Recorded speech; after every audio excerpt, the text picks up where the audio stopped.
आज हम पंडित दौलत राम जी ने छैडाला ग्रंथ के अंदर बहुत सुंदर सी बात कही। बाल पने में ज्ञान न लहो, तरुण समय तरुणी रत रहो, अर्ध मृतक सम बूढ़ा पनो, कैसे रूप लखे आपनो। बच्चे जब बाल अवस्था होती है तो हमें ज्ञान नहीं होता है। जब हम यौवनता को प्राप्त करते हैं तो तरुण हैं तो तरुणी में रत रहते हैं। जब हमारा शरीर शिथिल हो जाता है तब हम अपने स्वरूप को कैसे पहचानें। आचार्य कहने का प्रयास कर रहे हैं हमारे जीवन के 3 पन हैं, बचपन, यौवन और वृद्धापन। ये तीनों पन को संभालना है, बचपन, यौवन और वृद्धापन। बचपन संभालना है तो माँ का साथ नहीं छोड़ना चाहिए, क्योंकि माँ बचपन को सुधारती है। यौवन को सुधारना है तो महात्मा का साथ नहीं छोड़ना चाहिए, क्योंकि महात्मा तुम्हारी यौवनता को सुधारते हैं। और वृद्धापन सुधारना है तो परमात्मा का साथ नहीं छोड़ना चाहिए। बचपन में माँ, यौवन में महात्मा और वृद्धापन में परमात्मा ही तुम्हारे जीवन को सफल बना सकते हैं। क्यों? बचपन में काय चंचल होती, शरीर चंचल होता। बच्चे को देखो आप, एक जगह बैठेगा नहीं, यहाँ से वहाँ, वहाँ से वहाँ। तो बचपन में काय चंचल होती है और काय की चंचलता के लिए माँ की आवश्यकता है। यौवनता में मन चंचल होता है। मन यौवन होते हैं, आप विचार करना, मन इतना भटकता है, ऐसा इधर जा रहा है, उधर जा रहा है, मन स्थिर नहीं होता है। तो मन की चंचलता को रोकने के लिए महात्मा की आवश्यकता है। और वृद्धापन में शरीर तो काम करता नहीं है, मन भी सोचता नहीं है, लेकिन जुबान चंचल होती है ना। दिन भर बोले ही जाएंगे, एक बात को 10 बार में बोलेंगे। सामने वाला परेशान हो जाए तो हो जाए। तो वृद्धापन में जो जुबान चंचल होती, तो जुबान मतलब जिह्वा जब बोलने की बातें पर चंचल होती हैं, तो उससे सुधारने के लिए परमात्मा की आवश्यकता है।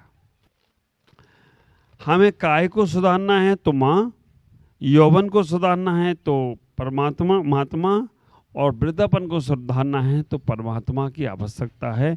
ये माँ, महात्मा, परमात्मा अगर हमारे जीवन में हैं तो हमें हमारी आत्मा प्राप्त हो तो कोई आश्चर्य की बात नहीं है। अगर ये तीनों का साथ छूट गया तो विचार करके रखना, हमारे जीवन में पापी पाप आत्मा बनने वाले हैं। हमें अपने जीवन को व्यवस्थित रूप से प्रैक्टिकली जीवन को जीने का प्रयास करें, क्योंकि हमारे आचार्य ने कहा हमें अपना रूप को धारण करना है, अपने रूप को रखना है, अपने स्वरूप को पहचानना है। देखो, जो पेड़ पौधे होते हैं, आज हम हरियाली में बैठे हैं चारों तरफ, जो बीज एक जगह बो दिया जाता है वो बीज वृक्ष का रूप ले लेता है। आज हम बीज यहाँ पर बो दे, कल निकाल के दूसरी जगह बो दे, परसों निकाल के तीसरी जगह बोले, मालूम पड़ा रोज की मेहनत भी खराब हो रही है और वो बीज वृक्ष कभी बनने वाला, या हम निकाल के देखे फल आए कि नहीं आए। एक आदमी को बोला गया कि बीज बोओगे तो उसमें फल आएंगे ही आएंगे। उसने बीज बोला, खाद डाली, पानी डाला, सब कुछ डाला। कल सुबह गया, निकाल के देखा फल आया कि नहीं आया, नहीं आया। फिर बो दिया, फिर दूसरे दिन देखा। तो आप विचार करके रखना, उसकी मेहनत भी बेकार जा रही है, समय भी बेकार जा रहा है, और वो सारा का सारा व्यर्थ में ही जीवन को। इससे हमें अपने आप को समझना है कि हमारा मन अगर एक बीज पे स्थिर होगा, एक कार्य पे स्थिर होगा, अगर हमारे पास कोई लक्ष्य होगा, अहम होगा, हमारी मंजिल हमें निश्चित होगी, तो आप विचार करके रखना, आपको सफलता जरूर मिलेगी। आज नहीं तो कल मिलेगी। हमने अगर अपना लक्ष्य नहीं बनाया, अपना अहम नहीं बनाया, अपना एक ऐसा जीवन नहीं बनाया कि जो हमें पहुंचना कहाँ है, तो केवल और केवल भटकाव ही भटकाव रहने वाला है। इसलिए हमें सबसे पहले अपने जीवन का एक अहम बनाना है कि हमें कहाँ तक ऊंचाइयाँ पाना है। नीचाइयों का तो कोई लक्ष्य बनाता नहीं है, ऊंचाइयों का ही लक्ष्य बनाएगा। हमें यहाँ तक अपने शिखर को लेकर जाना है, अपने जीवन को यहाँ तक लेकर जाना है, और वहाँ तक लेकर जाने वाला व्यक्ति कभी पीछे मुड़कर नहीं देखेगा, लेकिन लक्ष्य ही नहीं बनाया होगा।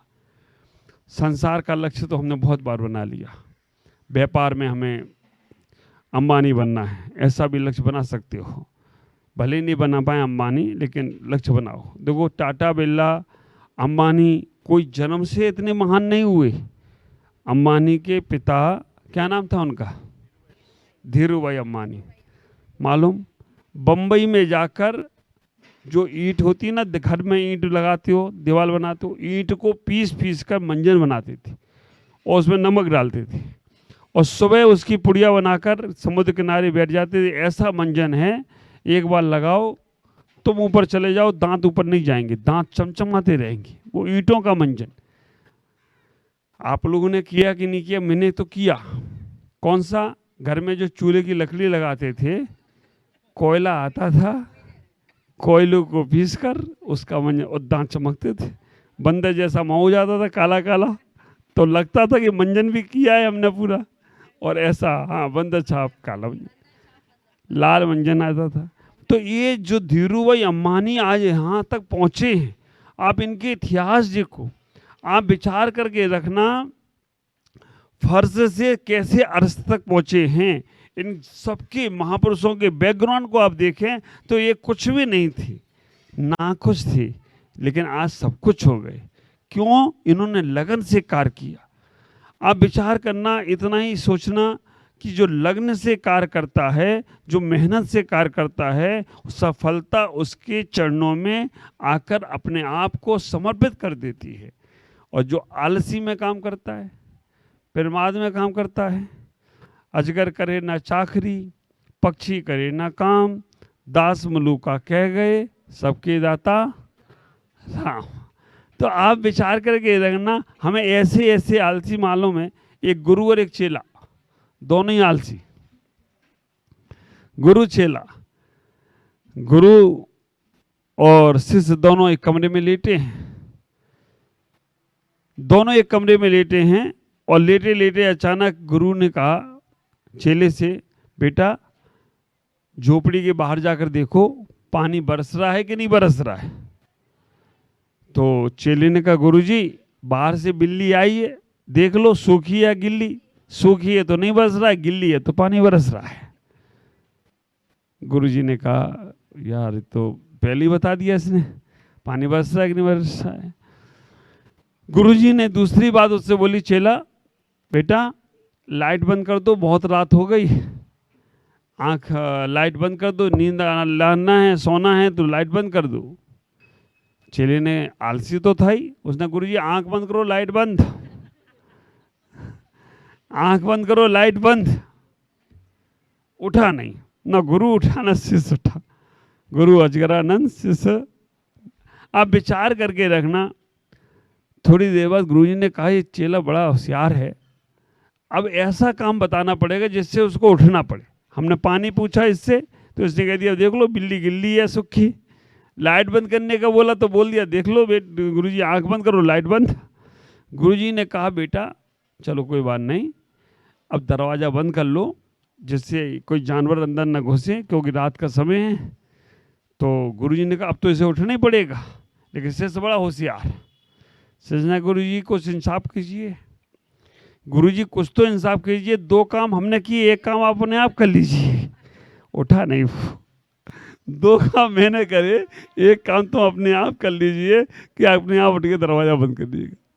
तो जो व्यक्ति ऐसे आलस और प्रमाद में रहता है वो कहीं पहुंच नहीं सकता। सबसे बड़ा दुश्मन आलस है। आज हमें अपने जीवन में उस आत्म तत्व को पाने का प्रयास करना है जिसके बारे में आचार्य कह रहे हैं कि रूप कैसे लगे, कैसे हम अपने आप को स्वरूप को पहचानने का प्रयास करें। तो उसे जानने के लिए हमारा स्वाध्याय प्रवचन सार का चल रहा है। कल ही हमने स्वाध्याय में पढ़ा, मन, वचन और काय सब जीवों के पास में, मन, वचन और काय। मन से हम सोचते हैं, वचन से हम बोलते हैं और काय से हम करते हैं। अब ये मन ऐसा है कि हमें ऊपर भी ले जा सकता है और नीचे भी ले जा सकता है। वचन ऐसा है, ऊपर भी ले जा सकता है और नीचे भी ले जा सकता है।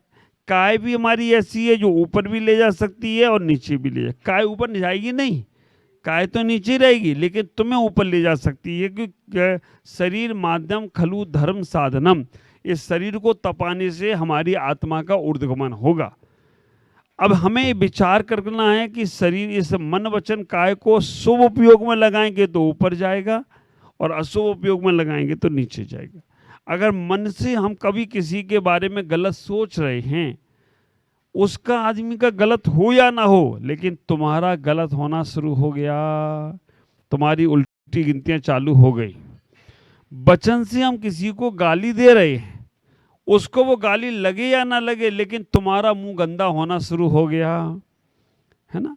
और काय से हम किसी को कुछ गलत कर रहे हैं, उसका गलत हो या ना हो, लेकिन तुम्हारा गलत होना शुरू हो गया। तो हमें इतना ही विचार करके रखना, ये शुभ, अगर हम किसी के बारे में अच्छा बोलेंगे, उसका अच्छा हो या ना हो, मेरा अच्छा जरूर होगा, क्योंकि लोग सुनने वाले कहेंगे ये बहुत अच्छा इंसान है जो अच्छा बोलता है। मन में भी हम करेंगे तो दूसरों के बारे में अच्छा सोचेंगे तो हमारा मन भी अच्छा ही कहेगा। और हम काय से मदद करेंगे तो ये भी हमारे लोग इसकी प्रशंसा करेंगे। लेकिन हमारे आचार इससे भी ऊंची बात कहते हैं, क्योंकि ये दोनों क्रियाएं हमारी अनादि काल से चलती आ रही हैं, शुभ की और अशुभ की। लेकिन आचार हमारे इनमें दोनों में इतना बड़ा बात कह देते हैं, वो कहते हैं कि इन दोनों में अगर अपने आप को मध्यस्थ बना के रखोगे, अगर दोनों में समता भाव रखोगे, अगर दोनों में अपने आप का बैलेंस बनाकर रखोगे, तो तुम शुद्ध अवस्था को प्राप्त होगी। सुख में फूलना नहीं है, दुख में कूलना नहीं है। सुख में अपने आप को बहुत ईगो में नहीं ले जाना है, और दुख में अपने आप को नर्वस नहीं बनाना है। ये कला हमें सीखना पड़ेगी। आप विचार करके रखना, ये कला कैसे सीखी जाए। संसार की सारी बला समाप्त हो सकती हैं अगर ये कला तुम्हारे पास आ जाए कि किसी ने प्रशंसा कर दी तो तुम फूल के कुप्पा हो जाते हो, और किसी ने कह दिया नाकल ना धकल, चले जाते हो उठा के मुंह। तो ऐसा लगता है कि जैसे अरंडी का तेल पी लिया हो, ऐसा चेहरा बन जाता है कि जैसे पता नहीं ये क्या हो गया हो। तो ये कब तक तुम दूसरों की कठपुतली बने रहोगे। दूसरे ने जैसा कहा वैसा कर लिया, दूसरे ने कहा अच्छे हो तो अच्छे हो गए, दूसरे ने कहा खराब हो तो खराब। इन दोनों में मध्यस्थ भाव बनाओ। हमें प्रयास ये करना है, समता भाव दोनों में रखना है। ये कला आना बहुत मुश्किल है। 99% लोग प्रशंसा सुनना चाहते हैं।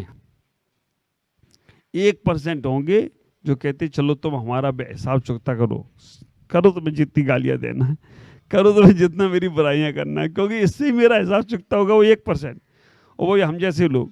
पर हम जैसे लोगों में भी थोड़े थोड़े आधे % वो लोग हैं, वो भी चाहते कि मेरी प्रशंसा करो तो ही हम खुश रहेंगे।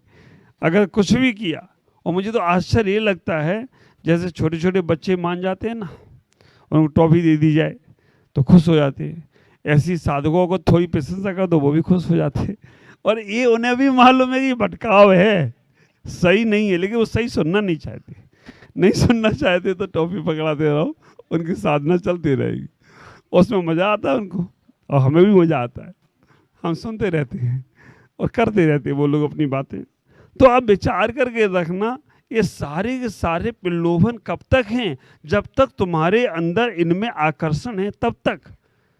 और जब आकर्षण खत्म हो गया ना, तो ना तुम्हारी प्रशंसा लुभा पाएगी, ना तुम्हें निंदा लुभा पाएगी, है ना। प्रशंसा निंदा में है ना, 6 डाला में ही है ना, 80 प्रहारण, अर्घा अवतारण, है ना, मैं सदा समता धरे। आप विचार करके रखना, 80 प्रहारण तलवार से वार करने आए या फूल माला लेके आए, तुम्हें कोई फर्क नहीं पड़ना चाहिए। पर दोनों के प्रति माध्यस्थ भाव बनाना, ऐसा भी मन में नहीं आना चाहिए इसका भला हो इसका बुरा हो। आप विचार करना, मित्र शत्रु अपने पराए, ये सब भाव बने रहते हैं तभी तक संसार है, और ये भाव से निकल नहीं सकते हो।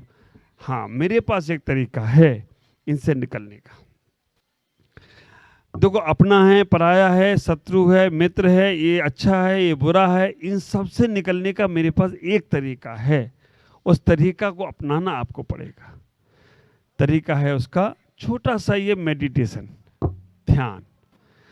जैसे आप ध्यान में जाओ, वैसे ध्यान में आप गई और सांसारिक व्यवस्था है तो पूरी फिल्म और चालू हो जाती है, मन लगता ही नहीं है, कहीं यहाँ की बात, कहीं वहाँ की बात, कहीं ऐसी बात, कहीं वैसी बात। लेकिन उस ध्यान में केवल और ध्यान एक ऐसी चीज़ है जिसमें जाति पाति नहीं होती, जिसमें छोटा बड़ा नहीं होता, जिसमें गरीब अमीर नहीं होता।